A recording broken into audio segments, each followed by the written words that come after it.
রেশের আজকে ডিমান্ড ছিল ওকে দেবদাসের পারোর মতো লুক দিতে হবে। তো দেখো তো ওকে পারোর মতো লাগছে কি না, তোমরা সবাই কমেন্টে অবশ্যই জানিও। হ্যালো এভরিওয়ান, আমি Diya's makeup and nail academy থেকে। আজকের আমার রিসেপশন ব্রাইড ছিল রেশা। 29 নভেম্বরের কাজ ছিল এটা। তো রেশা ঠিকঠাক টাইম মতো চলে এসেছিলো আমার স্টুডিওতে।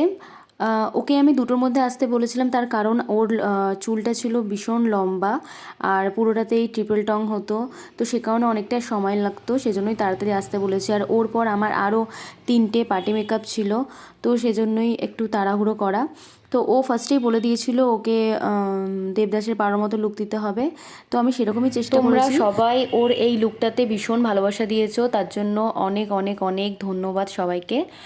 আর ওর নিজেরও ভীষণ ভালো লেগেছে, ওর বাড়ির লোকের সবার। ও শুধু খালি একটা জিনিস করতে মানা করেছিল, সেটা হলো ব্যাককম করতে। ও প্রথম থেকেই বলে দিয়েছিল একদমই করো না। ওর প্রত্যেকটা হেয়ারস্টাইলে ব্যাককম একদমই ছিল না। ব্যাককম ছাড়া কিভাবে এরকমভাবে তোমরা হেয়ারস্টাইল করতে পারবে রিয়েল ক্লায়েন্টের ওপরে, সেই সমস্ত কিছু আমার মেকআপ ক্লাসেই তোমরা সব শিখতে পারবে। তো আমার মেকআপ ক্লাসটাও আমি একটু ডিলে করাচ্ছি, কারণ আমার ডিসেম্বরেও কিছু বুকিংস আছে, তো সেই কারণে।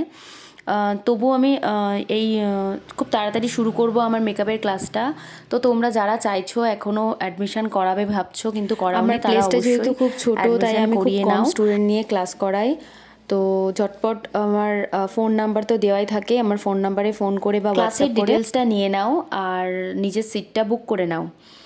আর এটা ছিল আমার রেশার ফাইনাল। এমনি রেশাকে খুব মিষ্টি দেখতে, সামনে থেকে এই লুকটাতে ওকে আরও ভালো লাগছিল।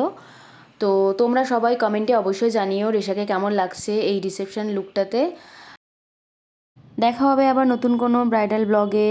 সবাই ভালো থেকো, টাটা, বাই।